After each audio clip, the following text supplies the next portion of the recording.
Good morning. It is May 2nd, and this is episode 10 of the Restricted Area Podcast. If it is your first time checking out the show, I am your host, Spencer Galloway, and I promise to try to not be so dejected and angsty and upset as I want to be, because it's been a brutal 48 hours in Boston sports. Most notably, actually, I don't know what's more notable. I'm not a hockey guy, but the Bruins lost Game 7 at home after putting on maybe what was the most historic season in B's regular season history, or any NHL team for that matter. They were simply incredible. And then last night, the Celtics, more personal to me at least, the Celtics blew a Game 1 that they absolutely should have won, being that they were playing against the Sixers, who didn't have Joel Embiid, who is about to be named MVP of the league here in about 6 hours or so. So that's kind of where my head's at. And we're going to talk about that. We're going to talk about that series and all the round 2 stuff. It's a lot of fun. But first, I just want to give a quick shout out to the fact that this is the first episode ever with a live audience. Now, you're looking around and you're saying, no, you're still like in your bedroom. Where's the audience? I actually have a fireplace in here, and there's a damn bird going absolutely crazy in like the chimney. I think it's got to be a bird, right? I mean, best case it's a bird, worst case it's like some sort of feral rodent who's I don't know. I hated the idea of getting actually I can't no, walk that back. I loved the idea of getting an apartment that had a fireplace. It is now May. I live in San Antonio, Texas. I have lived here through November, December, January, February, March, and not used it once. Do you think I'm going to ever use this fireplace? Hell no. And now that I think there's a bird in there, hell no. Unrelated, but if you hear anything, usually I have to worry about construction. I live in the construction capital of the world, it feels like, right off of a busy highway. But now we also have a bird fluttering around in the chimney. But no matter, basketball doesn't stop, and there's a lot to get into. Like I said, the round 2 stuff, we're going to get into it, and it's super exciting. I'm thrilled. But I'd be remiss if we didn't revisit a little bit of the first round. Not going to live there. I know you've already heard all the podcasts, all the hot takes. I got it. I'm not going to repeat all that.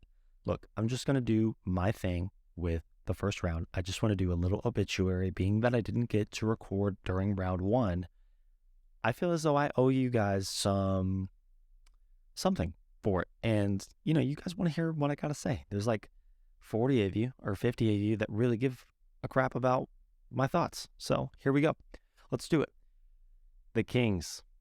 Hey, light the beam. Light the mother effing beam, dude. That was an awesome season. What a success. Now, here are the 2 versions of a team that can lose in the first round and one be a failure, one be a success. Obviously, that Giannis quote that floated around the internet for, 8 hours and was super buzzy. Like, some people thought Giannis was being super inspirational when he said the Bucks season wasn't a failure. Hey,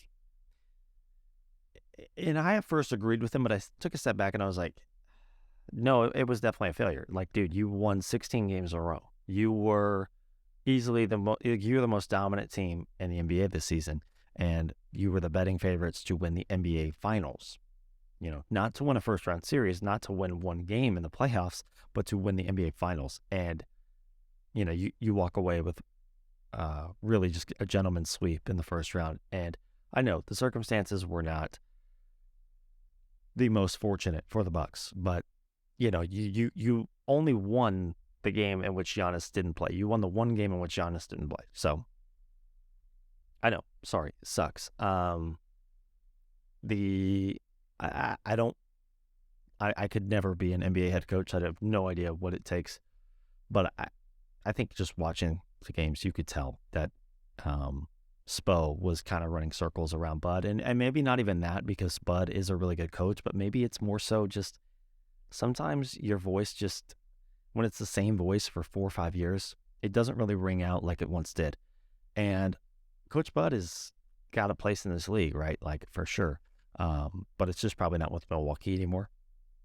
And obviously the Giannis injury, the timing of that. But like I said, the one game they won, it was without Giannis. And I'm not saying that they were somehow better without Giannis, but it's like when you did have him, you didn't capitalize at least. Like we can at least acknowledge they didn't capitalize when they had him in the lineup, right? And, it sucks. It sucks. And they lost in 5, and there's really no excuse. If they lost a grinded out series in 7 and Giannis played for the majority of the series, or didn't play for the majority of the series, then maybe it's a little bit of a different narrative. But I think the Bucks, where they're at now, they cannot come back the same this season. And I think the Coach Bud thing, I think the two most obvious, he's out of there, guys, for different teams heading into this offseason are Coach Bud with the Bucks and Dylan Brooks with the Grizzlies. I think those are the two most obvious, like, he's out of there kind of guys. And Dylan Brooks was actually announced to be out of there this morning for the Grizzlies. So, yeah, there you go. Sometimes it's just not working out anymore. And I think they need a new voice, and I think they're going to probably I think they're definitely going to exercise that and look for a new head coach this offseason. Middleton is a free agent. I like Chris Middleton. I don't love Chris Middleton. I think being a Celtics fan, of course, I pushed back on the narrative last year that if the Bucks were fully healthy, they'd beat the Celtics. But I mean, maybe so. And Chris Middleton's a damn good player, but I got to be honest with you. I wasn't wowed with him this season. I don't think he was lighting the world on fire. And I know for a while there, he was still kind of hurt. But hey, he's a free agent. They're going to have options. They're going to have choices. They're going to have ways that they can retool this roster. They're not going to rebuild the roster. You don't do that when you have a superstar in their prime like Giannis, especially one who's so committed to your city. And when you're a small market, you just do the best you can to retool on the fly.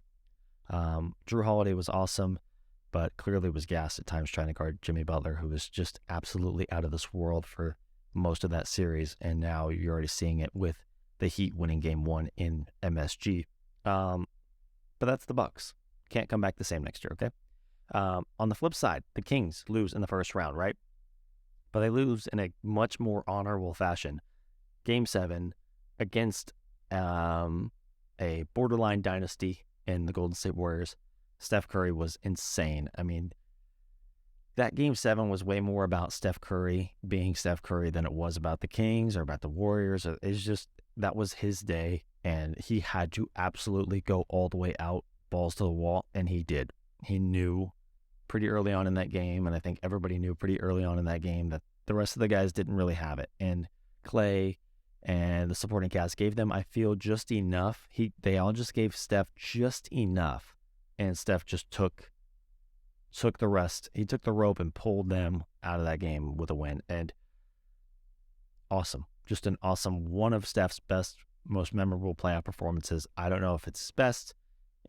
It's really easy actually to just be like, man, that was it. That was his best one. But it's like, well, given the circumstances, given the weight, round 1, I know, but regardless, insane.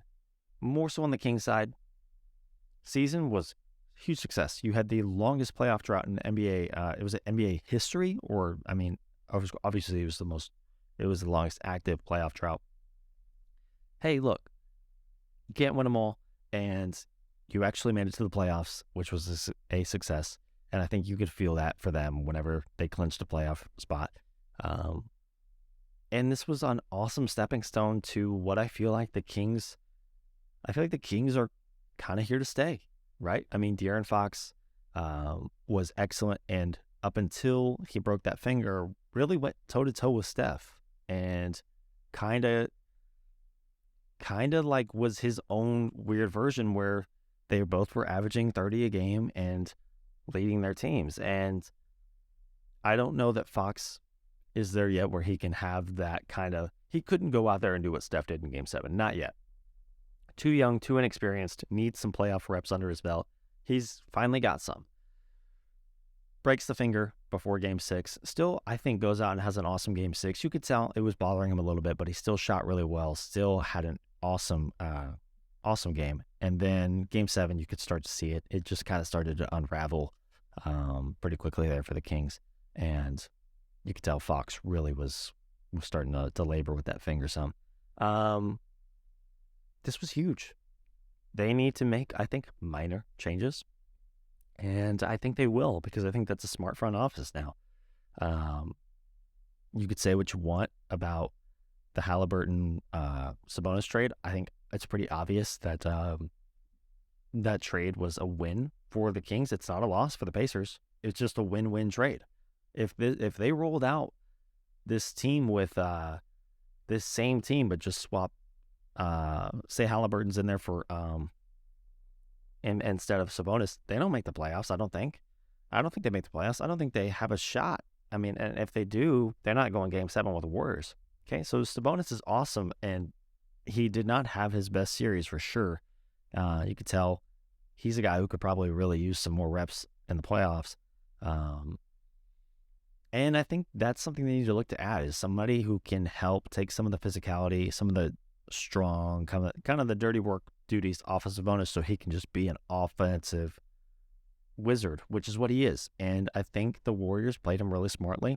They kind of gave him that mid-range and let him make decisions. And he actually just wasn't very good in this series. And sometimes he would just miss a lot of open shots. And I don't know. I still love Sabonis. And I still think he is awesome, and they need to build around him and Fox. But you look at it and you say they're kind of missing something. And I think having another guy, another big man, maybe it's off the bench, maybe it's somebody. It doesn't have to be a freaking prime DeAndre Jordan, dude. It just has to be somebody who can come in and share some of that weight, some of that physical weight. I loved Keegan Murray in this series. Keegan Murray was awesome as a rookie in a playoff series. I did not know that he was going to be playable, given that he's a rookie, given that he has zero experience in this type of scenario. But he showed huge poise. He showed huge poise, and that's what this team really did all year. They showed huge poise. They were excellent,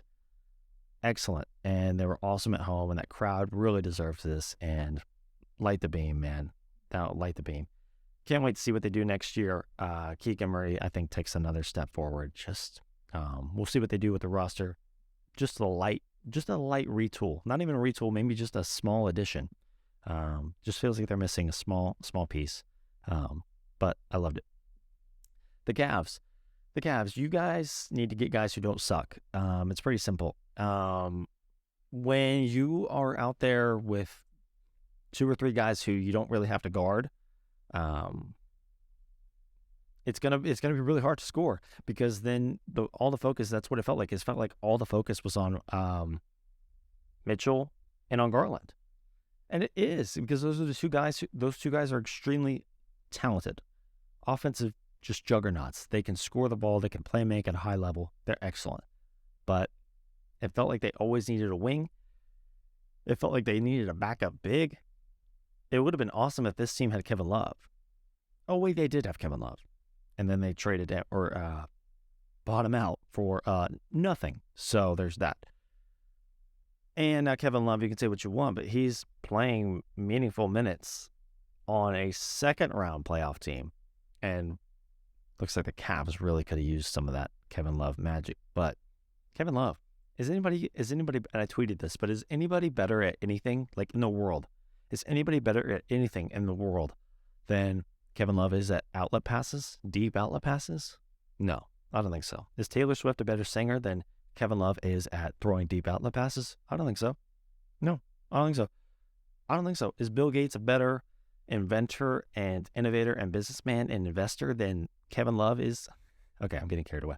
Look, point is, don't give up guys when you think you're going to go on a playoff run that you might need. And I don't know, I guess the Cavs just thought they didn't need him, but it was pretty clear they could use a backup big guy who they could at least trust and put on the floor.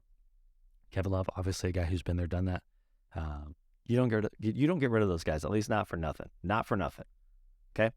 The Nets. For the Nets, I literally just wrote cute. And we're going to keep it at that. Cute. Mikal Bridges, fun. We're going to see what this team looks like for the full season under their belt. Nets, cute. Hawks. The Hawks, I have a unique perspective on given that while I watched pretty much every single playoff game in the first round, I have a unique perspective with a team that played the Celtics because I watched every single minute with intent. Trae Young, I went into the series saying, I'm not worried about Trae Young. He can go out and he can shoot the ball 40 times, which he did pretty much every night. But I'm not worried about Murray. I'm not worried about this team. I think they probably steal a game. And they actually stole 2, and they stole 1 on our home floor. So that was aggravating. You knew they were going to get game 3, but it was just a bummer watching them steal a second game. But regardless, the Hawks are interesting. They got Quinn Snyder now. They look different once they got him. Maybe that's just that new coach. Okay, slight hiccup in the recording there. I looked up and it looked like I wasn't recording, like QuickTime glitched or whatever, and it looked like I wasn't recording. Anyways, it was, and I have an awesome blooper that I'm going to post to YouTube of me just having, you can just see like the life escape my eyes there for a second. Anyway, we were talking about the Hawks and this dilemma that they have where, and I'm just going to cut to the chase with it because we need to get into some of the second round stuff. Trae Young is a beautiful maestro of offense in and of himself, where he is everything you'd want offensively from a modern generation point guard, virtuoso, whatever you want to say. I can't sing his praises enough after this series where, and I think I mentioned this prior to the technical difficulties here, but I went into this series with doubting Trae Young, doubting the Hawks. The Hawks as a whole, first off, won some of my respect, but really Trae Young won me back. And I say won me back because there was a time where Trae Young really won me over. And it was probably a couple years ago, probably like all the rest of you, where while we can all admit that was a bit of a fluky Eastern Conference Finals run, damn it, they made the Eastern Conference Finals. So we could sit here and say that it was a fluky run or whatever, but during that run, he won me over. He is an elite passer, one of the best. It's actually incredible given the fact that he is a smaller player. He's an incredible passer, excellent vision, but he picks his spots when he wants to actually play, make, and pass. And I think he needs to. This is gonna sound weird, this is a guy who can score 30 he can score 40 on any given night. He needs to adopt a more pass first mindset sometimes. There are going to be times where, it's the game's coming down to a close. You need a big shot. You go to Trae Young. You just say, hey, go do your thing. But I think the Hawks have more talent than we give him credit for. And the fact is, when he was at his scariest, I think it was partly because he was demonstrating that elite vision. And who throws a better lob pass than Trae Young? I don't think anybody does. It's kind of very Harden Capella-ish. And it's actually Capella who he's often throwing these lobs to, whether it's be Capella or Okongwu. He takes a C+, B- level center and just capitalizes on their athleticism and their size and just puts a beautiful lob pass up there. When he throws a lob, I think I could go up there and catch it. Now, I'm 6'1" and have vertical of maybe 20 inches. So, not likely. But the fact is, he is an offense in and of himself, and I love what he showed in the back half of the series. The first half, not so much. The first 2 games, Boston did a great job with him. He missed a ton of shots in those 2 games. I think he really started to find it. And I think he has a place in this league as a superstar level guy. I don't know that he's the best player on a finals team. Actually, I feel like I definitely know he's not. But given the fact that he is an absolute net negative on one side of the floor, he is just a horrific defensive player. But no matter, he is an excellent offensive player. And if you put him on a team that has some great defenders around him, some size around him, I kind of compare it to the Donovan Mitchell Cavs thing. But you see Donovan Mitchell Garland, while they're an undersized backcourt, they do try hard on defense, and Mitchell, when he's engaged, can actually be a plus defender. So maybe not, but I think Trae Young is so good offensively. I don't know if Atlanta is his long-term home. Maybe he needs to change the scenery, but that's my thing on the Hawks. I also wrote that he was just devastating to root against, because it felt like, I mean, the shot that went over Al Horford, it was just, or Jaylen Brown, to put us away in Game 5. I mean, everybody in the gym had to know that he was going to take that shot. Everybody, except for Jaylen Brown, of course, because he was playing 4 feet off of him and let him have a good look at the basket. Anyway, that's my Hawks thing. It was interrupted by some technical difficulties, but that's all I have to say about the Hawks. Anyway, Timberwolves, it could be worse. Not much else to say. Nobody should be rooting for that trade or cheering that trade that they made for Gobert. It could be worse. Anthony Edwards is excellent. He had some low points, especially in that playing game where he was like 3 for 18. But ultimately, he's a guy you can build around. He's an excellent player. And damn it, if he's anything, he's passionate. Even if it means swinging a chair, WWE style, at arena employees or fans or whatever it was whenever he ran off the court. I think I was the only guy who's noticed that on TV when Edwards sprints off the court, grabs a metal chair, just swings it. And I know it wasn't his intention to hit anybody or hurt anybody, but I was like, yeah, that's going to be a fine. And it was. Grizzlies, not doing it. They did cut bait with Dylan Brooks, as I mentioned earlier, so I'm not doing the Grizzlies thing. I don't want to talk about them for the next 6 months. I don't care. I don't care. I don't care. I don't care. We're not doing the Grizzlies. Round 2. Welcome to round 2 of the NBA playoffs. It's badass. We got Celtics-Sixers. We got LeBron James and the Lakers versus Curry and the Warriors. We've got Knicks in the playoffs. We got Knicks Heat. We've got Jimmy Butler still doing Jimmy Butler things. And we have the Denver Nuggets and the Phoenix Suns, 2 of the most potent offenses in this league, who were, I think, neither of which scored 50 points in the first half last night, which was kind of awesome in some weird way, some weird, sick, twisted way that was awesome. So round 2 is every bit incredible, amazing. I'm excited. Let's get into it. Last night, Celtics-Sixers game 1. Now, being a Celtics fan, I could tell you I didn't feel excellent about this game going into it. I felt good. I thought the Celtics would take care of game 1, being it was at home, being that Embiid wasn't going to play. But I didn't feel great about it because they always play down to the level of their competition.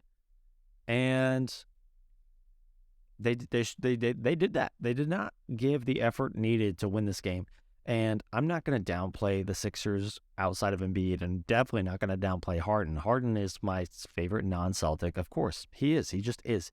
And I love watching him play, and I love seeing what he did last night, but I hate when it's against the Celtics. And that's why I kind of hated when he was traded to the Nets, that I hated when he was traded to the Sixers. I liked him out west where he didn't bother me or my fan base. But he fucked us up last night. Straight up, no other way you could put it. He was excellent, really damn near perfect, actually. And I think he exposed a lot of what the Celtics need to fix, starting with the switching on screens. Hey, I don't know when it became cool or hot. When did you need to start switching on every single screen?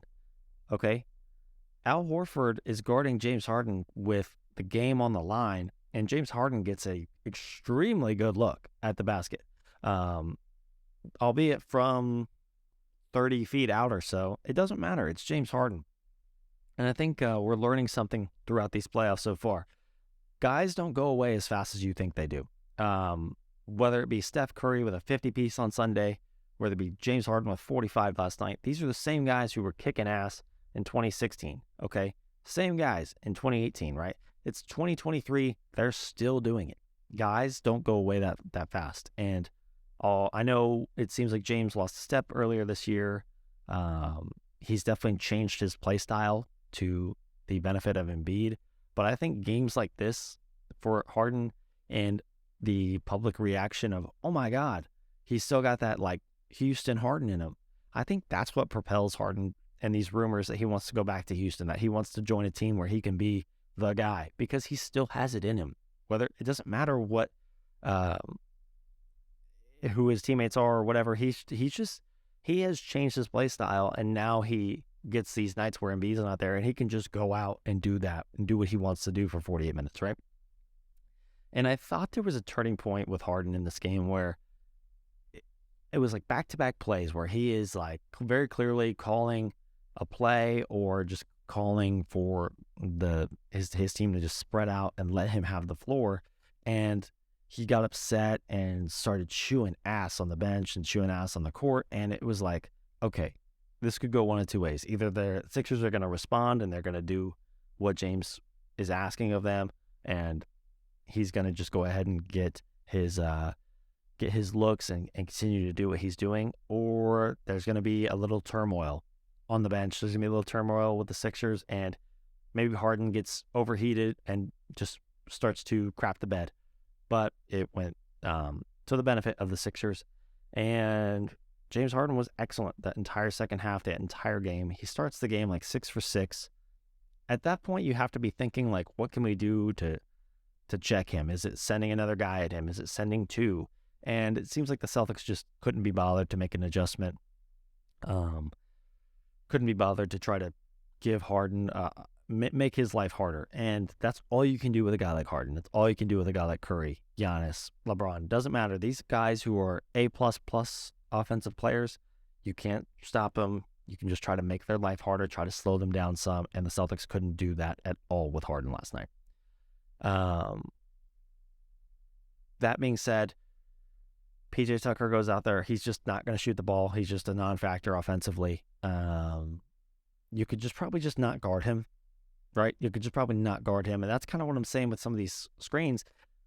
You don't have to switch everything. And if you do, and if you end up with a bad switch, just try to alleviate it as fast as you can. If it means an open shot for a Tucker or a Georges Niang, I can kind of live with it. If it means James Harden doesn't have the ball in his hands with a chance to take the lead or put us away, but he just got great look after great look.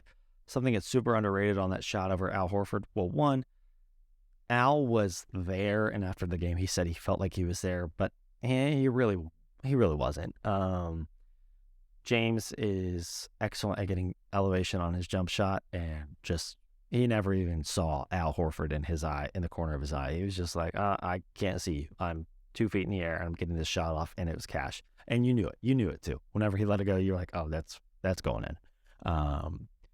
So they still won in Boston. James Harden looked very serious last night, and it's kind of nice as a James Harden fan to see that, because sometimes you'd accuse him of maybe not being so serious. And James Harden, who was also in Las Vegas this week and like kind of punched a guy in the face.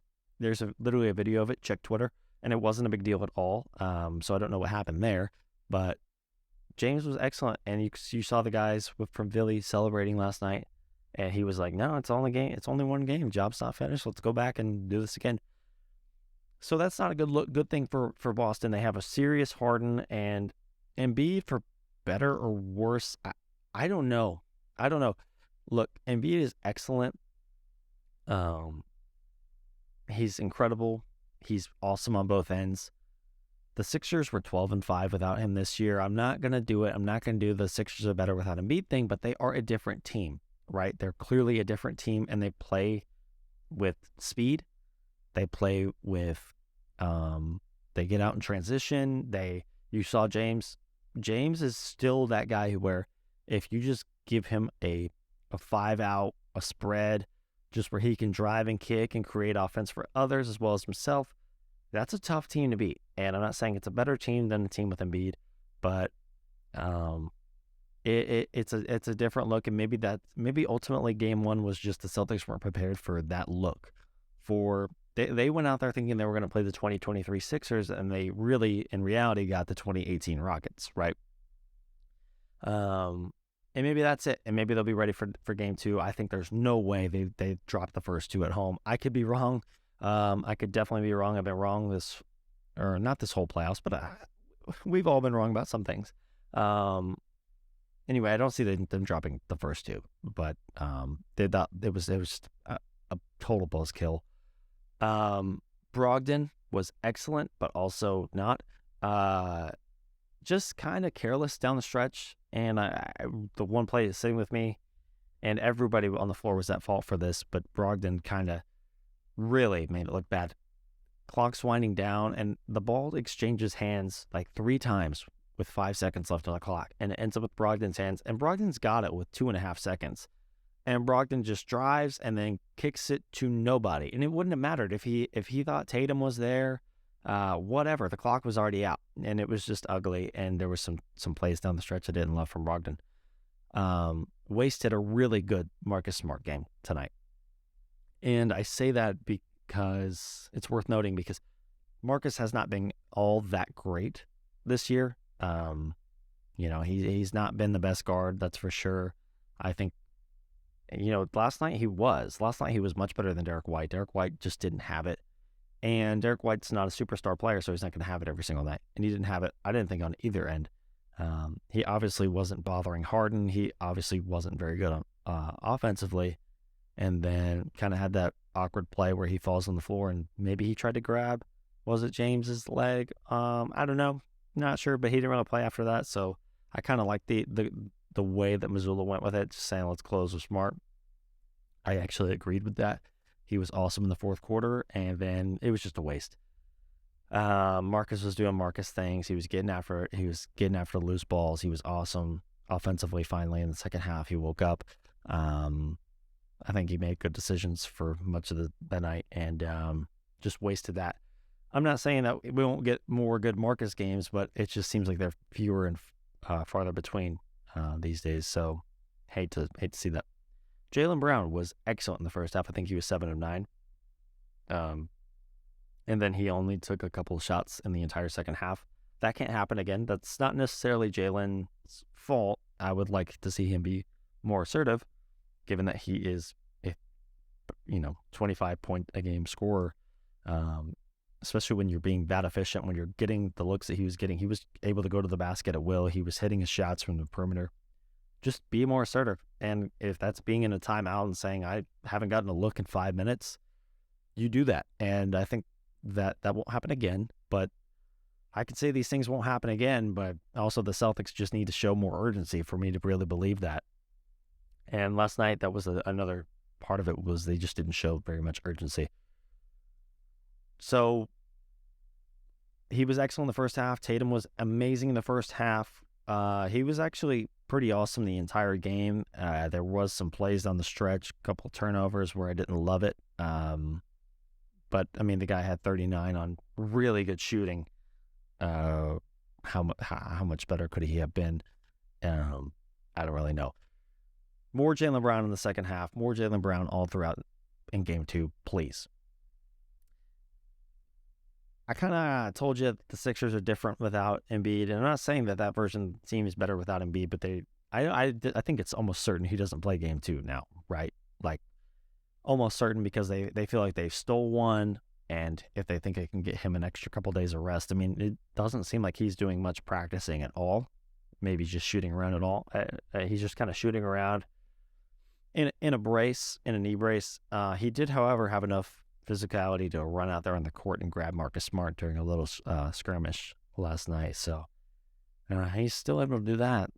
Maybe a fine, maybe a suspension. No, I'm just kidding. But I feel very disheveled right now talking about this team. I really am just kind of bothered by the fact we dropped that game. But so we're gonna leave it alone. We're gonna leave the Celtics alone. They don't deserve to be talked about again for some time until they win again. So that's it on Celtics, Sixers, Suns, and Nuggets. So this is the first series that we have 2 games in.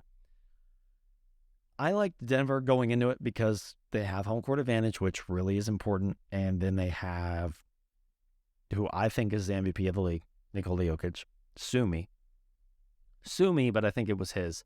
And they're just much deeper than Philly, which is speaking saying a lot because I don't think Denver's all that deep to begin with, but they have guys who can play on the floor. I mean, Christian Brown is a guy who can play playoff minutes, and you're seeing it right now.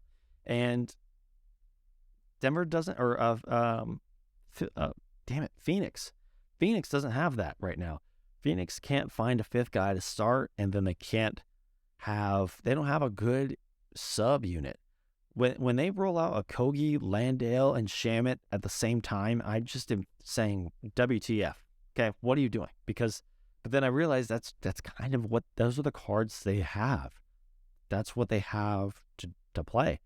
And those minutes where it's just like, I know they try to keep one of Booker and Durant on the floor at all times, but it's tough, man. It's tough. They don't have five guys on that bench who are, good NBA players. Maybe some mediocre guys, but I remember thinking that Okogie would really be a good fifth guy. I don't know that he is. I don't know what they get from him. The Suns just they look gassed, and they no doubt are. Durant and Booker playing almost every single minute of every game so far this postseason is not good, and it's not sustainable. And I thought even if they somehow made it through this series, it wasn't going to be sustainable for the entire playoffs. Albeit they have insane talent and their top four is excellent, it's not going to be enough if they can't buy their guys some rest. They're just not going to be able to hold up under the demand of a long playoff stretch. I think they keep this core together for next year. I think it's too good to kiss it goodbye. I would exercise finding a Chris Paul replacement because I think he's lost a couple of steps, and it's hard to be his size and play really well, play dominant basketball at his size when you've lost a few steps, and he's lost a few steps. He no longer has if at one point Chris Paul in his prime had a fifth gear, man, he's got like 3 gears, and sometimes that third gear gets stuck and he can't get into it. And last night he goes out, exits in the second half, doesn't return. I'm sure we'll see what it was, but what's their option there? Do they turn to Cam Payne at this point? Cam Payne is not an NBA player. I'm sorry. If he is, it's low volume, low minutes, regular season guy. He looks rough out there. He does not belong out there on the floor. Minutes with him are really tough to win. And if he is now their starter, if he is now their starting point guard for the rest of this series might be over in 5, maybe 4. And Booker's been sensational this playoff run. I struggle with Booker because I really like who he is as a player, and he wows me with some of his playmaking and his moves, his scoring moves. He is so gifted. It's such incredible footwork. One of the best shot makers in today's game. I struggle with Booker because then he has his moment where he pushes. Was it Okogie that he pushed in the back last night when the game was? No, not Okogie. Bruce Brown. He pushes Bruce Brown when the game is wrapping up, and then says, something probably explicit, something not appropriate for air, but it's just like, dude, what are you doing? You're down 0-2. You're talking shit. It's a bad look. You weren't even, this game's been over. Like, drop it. And then has to start something. Good on Bruce Brown to not be phased. Go to the line, knock down those 2 free throws. Huge nuts right there from Bruce Brown. Bruce Brown would be their 5th starter, the Suns. He would be the Suns' 5th starter. And he's instead just a great bench guy, backup guy for Denver. Like I said, this series could be shorter than we thought. I thought this was a 6-game series with Denver winning it, and looks like it could be 5. Looks like it could be 5. I think it'd be really hard for the Suns not to win Game 3. But then again, if there's no Chris Paul, and Chris Paul, like I said, I haven't been in love with him for a while. If he plays, is he like 80%? If he's 80% of what he already was, okay, what am I getting there? And then if he doesn't play, I'm getting a lot of campaign. That's tough. That's really tough. This series could be over pretty quickly. It's going to take some huge performances from KD and Booker to sway this series back in their favor. That being said, here we go. With Knicks Heat, why is Siri on my screen? I cannot stand that. Knicks Heat, Butler is him. He is awesome. He obviously was incredible in the Milwaukee series. Then he goes down with the ankle in game 1. But, ankles are weird last year, and I'm just a pedestrian, regular dude playing basketball. I rolled my ankle, sprained it so bad. I tried to get up and play. I couldn't even get up on my own 2 feet. I had to actually, it was kind of a very sad moment when you can't get up, and I had to be like carried off, and that was kind of sad. And sometimes you roll your ankle and you're like, oh, but then you're right back and you're fine. And he seemed like he was in grave pain, but then kind of shook it off. And I think he's probably going to be fine going forward. Maybe just put some tape on it, wear an ankle brace, you'll be okay. So I think Butler is healthy for the rest of the series, at least we hope. But the Knicks, it's going to be tough. I can't see the Knicks dropping 2 games at home. Let's run through it. Game 1, they only make 7 threes, and they lose by 7. Okay, they only make 7 threes. That's not going to happen again. I mean, I'm not saying the Knicks are a bunch of sharpshooters, but you're not gonna make only 7 threes every game. Especially they got another at home. It just was a bad shooting day for them. They only made 12 free throws. Okay. The last half decade of basketball has been kind of defined by threes and free throws, and they just weren't very good at either of those two. That's not going to happen. They blew a 12-point lead, which was the largest lead of either team had in the game. They blew that. I don't think that's going to happen again. It could very well, but the Heat, I just continue to worry about the Heat without Hero. I think Hero is super underrated as far as just what he brought to the Heat with the playmaking. Oladipo too. I mean, Oladipo less so a factor at this point in his career, but still provides some depth in that backcourt, especially when a guy like Butler goes down. You have to wonder if Butler stays on the floor there. Is it because they thought they didn't have another option?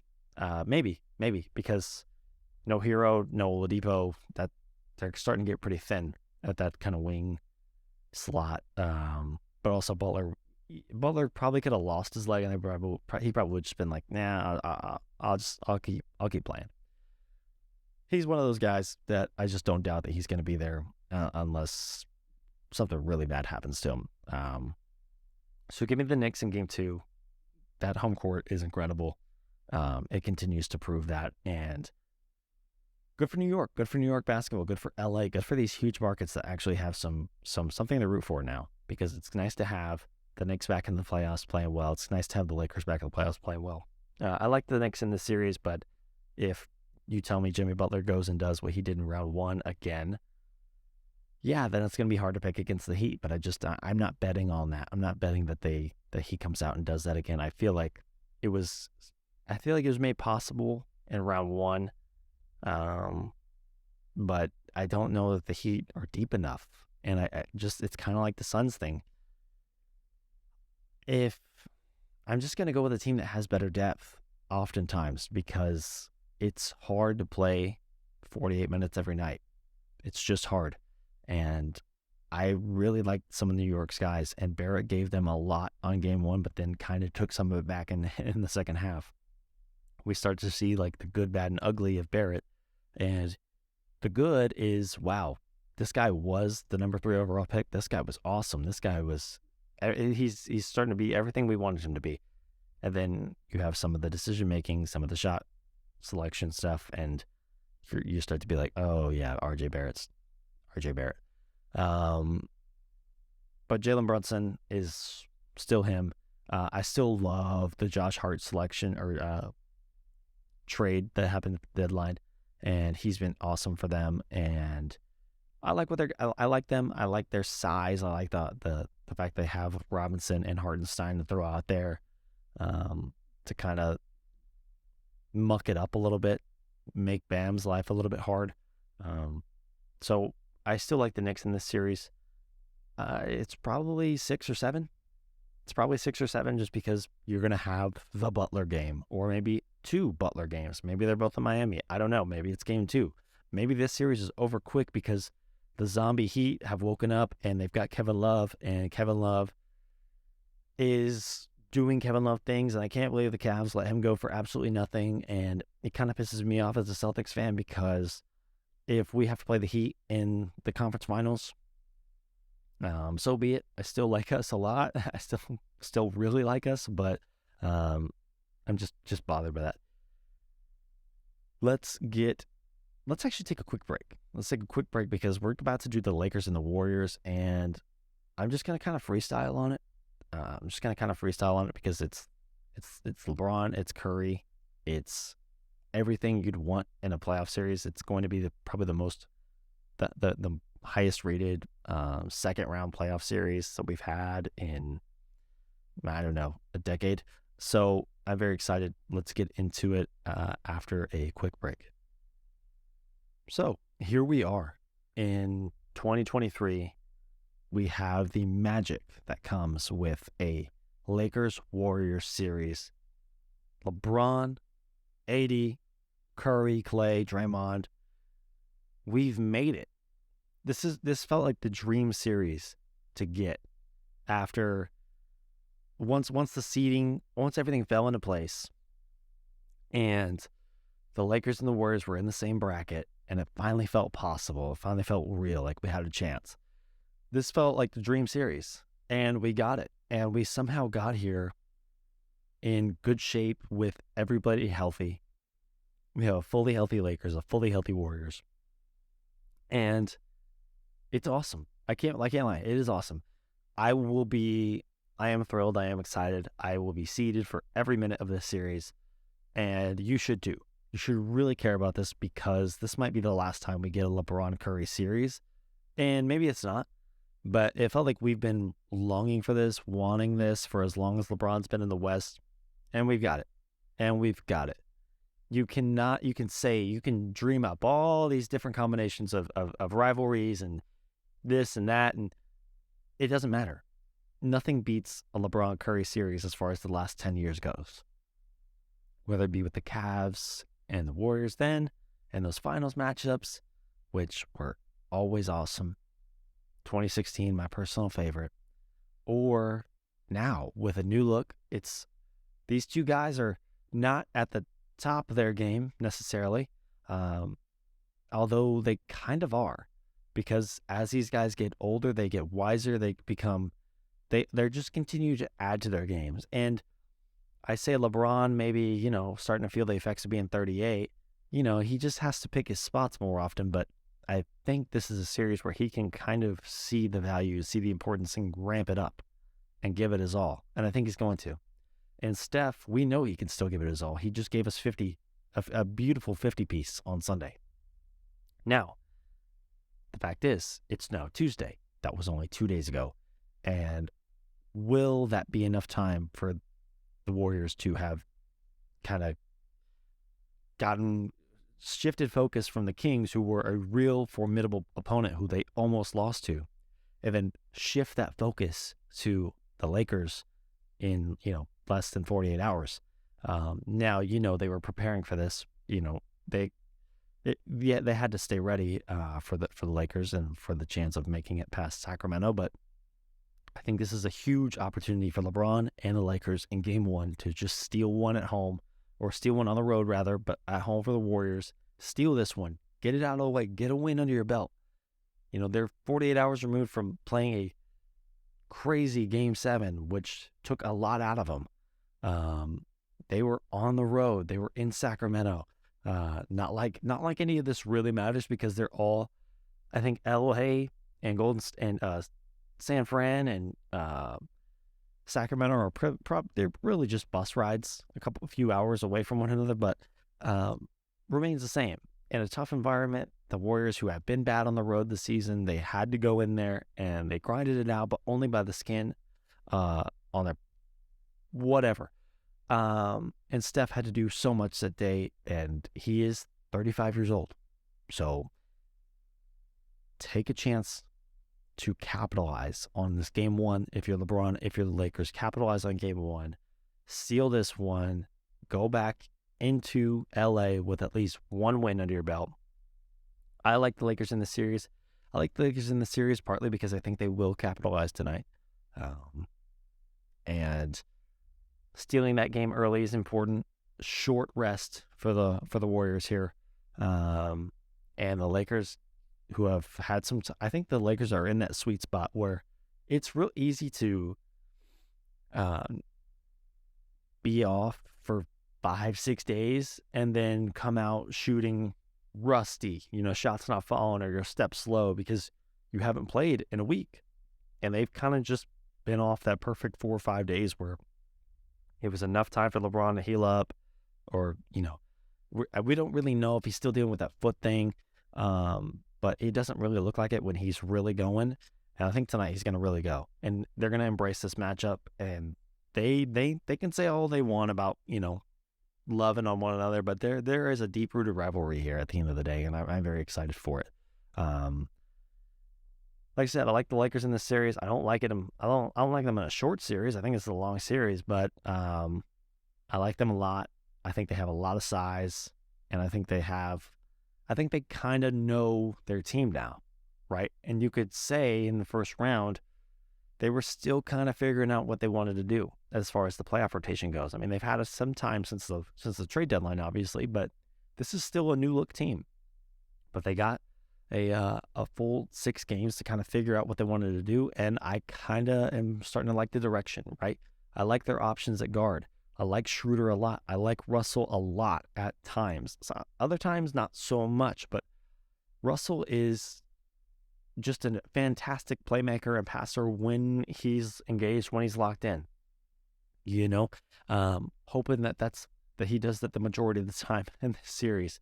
AD, that's the thing with a lot of these guys when they're engaged, when they're locked in, they have awesome players, right? And LeBron always engaged, but still has to pick his spots at times now because of the age, because of the injuries.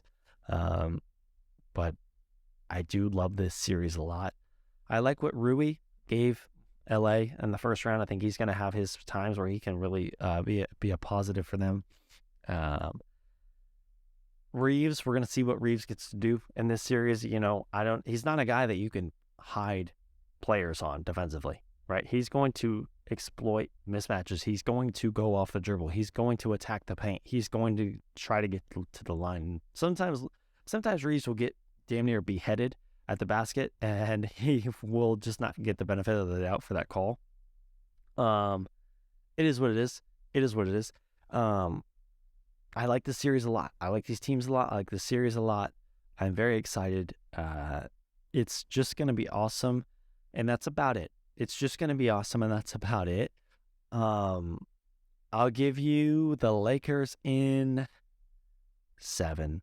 The Warriors still prove that they're badass. It doesn't matter what their regular season road record was. It doesn't matter that they've looked a step slow or a guy short. But, now they've got Wiggins back. And Wiggins has had some time to get back into the flow of things. And while I don't love some of their bench stuff because they sometimes played Moody a lot, and I don't know what Moody's always going to give them. And they kind of went away from DiVincenzo at the end there. And Gary Payton II doesn't look like he did last year, and is kind of just, we'll throw him in spurts or for a defensive stop or whatever the case may be. I think they're kind of struggling to find those guys off the bench that can help them. And with only 1 day's rest going into the series, I don't love it for Golden State. They do at the end of the day still have Steph Curry, and we know about Steph Curry and the gravity he draws on the floor, and how important he is, and how awesome of a defender Draymond still is to this point. But Draymond guarding Sabonis, a first-time playoff guy, versus guarding Anthony Davis and LeBron James is going to look a lot different. So I'm excited. I'm excited for all the hot take stuff that comes out of this, for all the drama that comes out of this, for all the Draymond podcast moments that come out of this. Um, I wonder if there's going to be a nut punch from Draymond to LeBron in this series. It feels like we're due out for one, even though Draymond has become LeBron's biggest fan in the past 12 months. And then today, of course, the quote or the news that he requested like time off to go see the Lakers or see LeBron go break the record. And the Warriors told him no. I can't believe that got out. I can't believe that got out. I can't believe that Draymond punching Jordan Poole in the face got out, and I can't believe that got out of the Warriors camp. It almost feels intentional. It almost feels like this stuff that gets out about Draymond is intentional, and I could definitely see a world where Draymond's not with the Warriors next year, because that payroll is huge, and he can swear up and down all day that they owe it to him, but at the end of the day, this is a business, and for as good as Draymond can still be defensively, which is damn good, one of the best in the league, I just don't know what all is going to be left in the tank for him, and the Warriors will have some real decisions to make at the end of this run, whether they win, lose, whatever the case may be. They're going to have some decisions to make. Curry 35, Clay getting older, but Clay kind of also having a badass season where he led the league in threes and started to really get his feet back under him. Not the same defensively, but he's also due up for a payday, and you're going to be interested to see what they do there. Is there a world in which both of those guys, Clay and Draymond, aren't with the team next year? I doubt it. I think you keep Clay here for as long as you can. He is just so integral to the identity of that club. Is there a world in which Steve Kerr just like, I'm gonna go take a couple years off? He's gonna go coach the Olympic team for a bit. I don't know. It's just something to watch. The Lakers also could have an interesting summer. I think it's going to be less interesting now because I think LeBron just says, let's just run it back with AD and this new group. But also either of these teams could, at this point, win the finals, right? At this point, they could. There's only 8 teams left.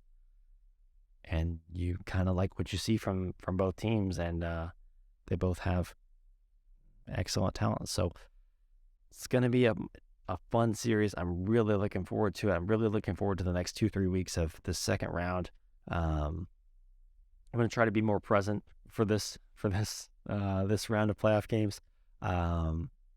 It's just the first round is so hectic, so chaotic, and a lot of what happens in the first round, not that it doesn't matter, but a lot of it doesn't matter. I think we ended up with most of the teams that we thought we would see in the second round, barring Milwaukee, excluding Milwaukee, which they're a whole mess in and of themselves. I could have told you at the beginning. I really did. I really didn't like the Grizzlies going into the playoffs. I think I talked about that on my last episode. I picked the Warriors in 6 to beat the Kings, and about 2 games into that series, I didn't feel very good about that at all anymore. I would have never told you the Bucks would have lost to the Heat, maybe 1 or 2 max games, but never saw that coming. The Cavs, I did like the Knicks a lot. But I thought if Randall was going to miss time, I did think the Cavs would win it, but that was kind of a coin flip series. Anyway, it's just like the Cavs had the number 1 defense in the league, but I never felt that confident in them. I didn't think they were going to ever make a conference finals run. The Nets obviously didn't stand a chance. And then the Hawks, of course, I didn't think the Hawks were going to do anything. But all that being out of the way, like to be more present for the second round, where there's actually going to probably be some days where there's no games, and it's going to make recording really easy. So I'm excited for it. You guys should be too. I will be seated tonight wearing a LeBron jersey of some sort. I think tonight I'm going to wear the 2016, the black short sleeve jersey. I think I'm going to wear that tonight watching that game. Just sharing a little part of my life with you. Right now, I'm going to go get some shots up at the gym and pretend like I'm Steph Curry. but I'm actually not. And then I'm going to get this episode uploaded. And thanks for sticking with me today through the technical difficulties. I think I was a little disheveled for the middle part of this podcast. I think I started pretty hot and then ended pretty well, just getting to talk about this Lakers series. But back in the saddle, we're going to shoot for more than one May upload. We're going to shoot for 2 back to the bi-weekly, or we should probably shoot for 3. Probably shoot for 3 or 4.